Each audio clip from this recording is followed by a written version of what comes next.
Hey, I don't know what to say, so I'm just gonna press record and we'll see what comes out. And I'm just being very honest with you with what's going on. So let's not waste any time and let's get right into looking at how we form chunks. If you notice from our previous videos, we've been talking about forming chunks. And you can look back at those videos to understand what a chunk is. But in short, a chunk is helpful because it allows you to execute an action or remember things in an efficient, effective manner. Right now, we want to talk about how you can form a chunk. So how do you form a chunk? Remember AUP. AUP, which sounds like OPT, which sounds like, or which reminds me of optimization. So you can remember it as AUP. That is an acronym for how you form chunks. And it is related to optimization if you think about it, because we want to optimize the resources we have, the skills and abilities that we have in order to learn effectively and to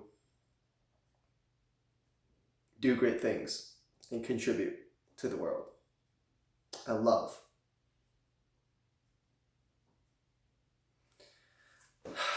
With that being said, let us look at AUP, OP. What does A stand for? A stands for attention. Attention, concentration, focus. Anytime you want to form a chunk, adopt a new habit, learn a new skill, you need to be focused. Now, I understand that sounds quite obvious, but really it's so obvious that it gets overlooked. Therefore, you want to pay attention to paying attention. You want to pay attention to whether you're paying attention in your learning, in your forming of chunks. Because if your attention isn't there, you may think you've spent time doing it, but you were really just passively reading or passively working on that skill, going through the motions. What are two ways to help you focus better? Number one, use a timer.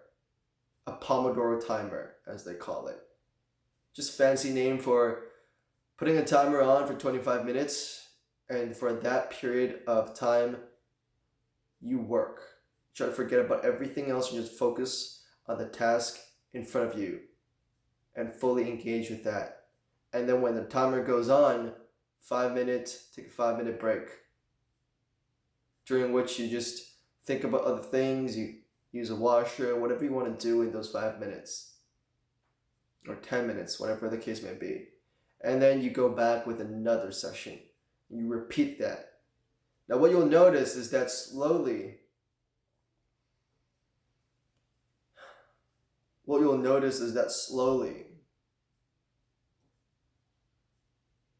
your focus gets better. Because by no mistake, understand that training your focus is just like training a muscle. It's a muscle of the mind. Engaging your mind to focus on a task is a very valuable skill set for us to learn. Therefore, you want to train that. And just like going to the gym, at first maybe you can only lift a 15-pound dumbbell. That's okay. You're trying, that's good. Don't give up, keep it up. And then take a rest. You come back the next day or the next week or the next month, and now suddenly you can lift 20-pound dumbbells. Great. Keep going. Today you can only focus for 15 minutes, you get distracted. Okay, notice that and then refocus. Finish the 25-minute session. Okay, go take your 10-minute break. And then you go do another session. You feel tired, you feel burnt out at the end of the day. Go get sleep. We talked about sleep and getting proper rest. Now keep doing that, and maybe over the next few weeks you'll find it easier to do it for 20 minutes, 25 minutes. Now you can suddenly focus for 30 minutes. The timer goes on and you still feel fresh. You still want to keep going for another 5-10 minutes. Then later you can start pushing your time Instead of 25-minute sessions, you can push it to 30 minutes, 40 minutes, and then you take a break. So by doing it this way, you are training yourself with a measurable metric system to know how your focus is. To be honest, for myself, even sometimes before the 25-minute mark, you notice yourself checking the time, oh, it's 25 minutes yet, or just being distracted by your own thoughts. And you'll get good at noticing those distractions, because the thing about focus is that it's not being focused for one moment and then that's it. No. Being focused is about staying focused. You have to go on being focused. It's being focused over a period of time. That's the key for you to remember. Furthermore, it's also about refocusing, meaning that expect the unexpected. Expect that there's going to be distractions, maybe from the environment, maybe from your own thoughts, and start training yourself to notice those distractions and get right back on track, to engage in the present task at hand.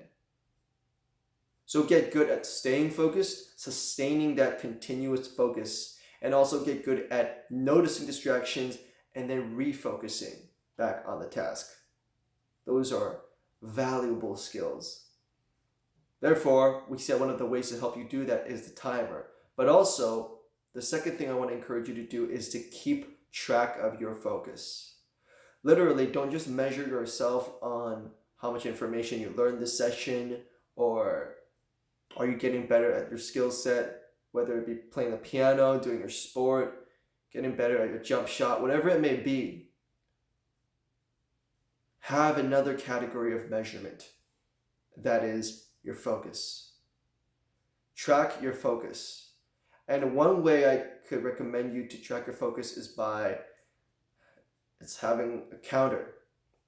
How do you set up this counter?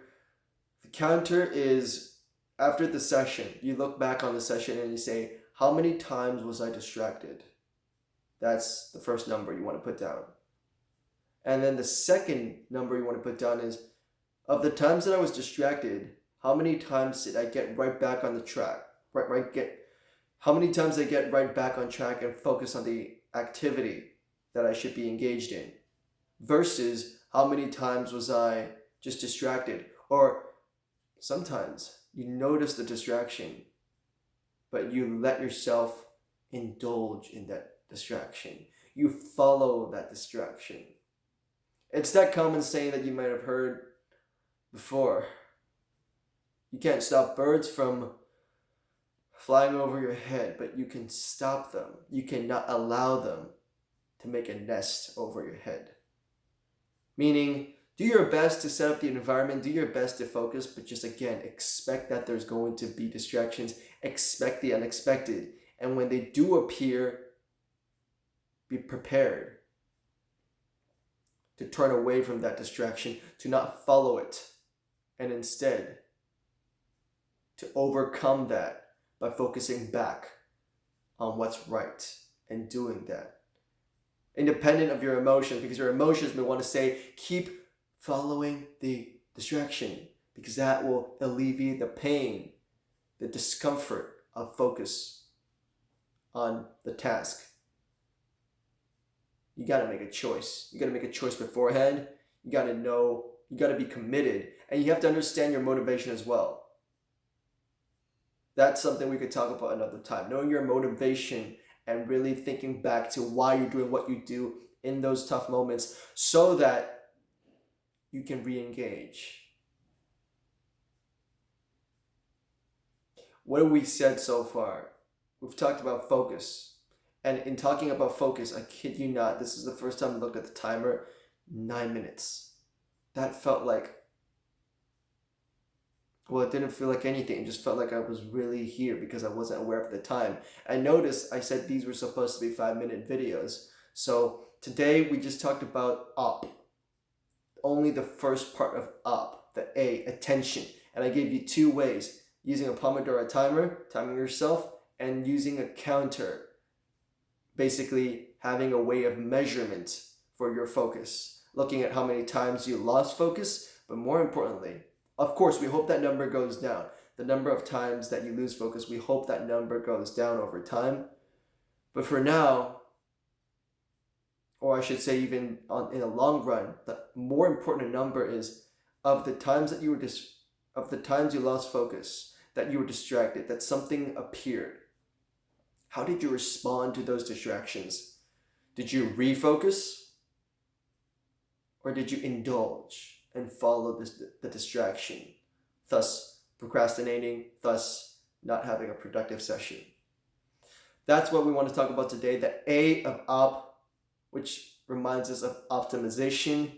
And we want to optimize the resources we have. It's not about comparing yourself to other people and what they have, but you have. Know your true identity, your purpose, and go optimize with the resources that you've been blessed with. Much more we could talk about, but I'll leave you with that for now. May God bless you.